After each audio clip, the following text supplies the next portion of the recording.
शेषे बणुआ हाथीपल नीलगिरी फेरी 80 घर भांगी 400 एकड़ धान फसल नष्ट कर नीलगिरीवासी निद हजाई देथिबा हाथीपल एबे फेरी हाथीपल फेरंता मुहां होइथिले अंचल को शांति फेरी नाही। घर फसल सबु हराइथिबा आदिवासी मानकर दुख दुर्दशा बढ़िबारे लागिछि। नवेम्बर 23 तारिख में नीलगिरी पहुंची 90टी हाथी। झारखंड पश्चिमबंग दे आसिथिबा एही बणुआ हाथीपल नीलगिरी विभिन्न जंगल में 15 दिन धरी तांडव रचिथिले। हाथीमुंडा तेलडीह बयारसाही नारायणपुर अयोध्या आदि ग्राम में हाथीगुड़िक 80 रु अधिक घर भांगी देथिले। 400 एकड़ में धान फसल दड़ी चकड़ी छारखार करथिले। हाथी आक्रमण में जड़े व्यक्ति आहत मध्य होइथिले। पुरुष लोक माने रातिरे गछ उपरे काटिथिबा बेले स्त्री लोक माने गां छाड़ी चली जाइथिले। रातिरे ठाए ठाए निया जलाई अनिद्रा रहिथिले लोके। जंगल विभाग कर्मचारी माने हाथी घौड़ाइबा पई चेष्टा करथिले। सेमाने सफल मध्य होइथिले, किंतु सकाळु सकाळु हाथीपल फेरिबा आरंभ करिसंती।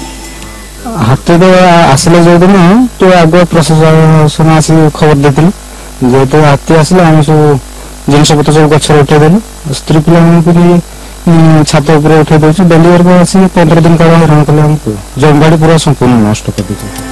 बणुआ हाथीपल फेरुथिबारु नीलगिरी अंचलवासी शांति रे निश्वास मारि पारु नाहंती। एबे मध्ये सेमाने गछ उपरे जीवन काटुछंती। अनेक लोक एबे भी गां को फेरी नाहंती।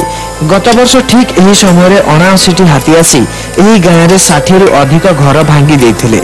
एहा परे सरकार क्षतिपूरण देबारे बहु विलंब करथिले एवं शेष रे जहा देथिले ताहा थिला समुद्र को संखे। प्रति वर्ष एंती हाथी भांगछु एंती पका फका घर टिके हम अधिक पैसा देने पका फका संख्या भांग पारि सेंती आ अधिक टंका देने पका घर टिके करथुंते। अन्य पक्षरे प्रशासन पक्षरु सेही पुराना प्रतिश्रुति को दोहरा जाइछि। तेबे राजस्व और जंगल विभागर जुग्म अनुधान पर क्षतिपूरण दिया जिवो बोली रेंजर कहिसंती। तेबे सप्ताहक मध्यरे आकलन प्रक्रिया संपूर्ण होई जिवो बोली से प्रतिश्रुति दैछंती। आज ठारू डिटेल इनक्वारी प्रोसेस आरंभ हो आमे भाबुछु जते शीघ्र इनक्वारी सरबा आमे लोक मानू आरंभ होईछि।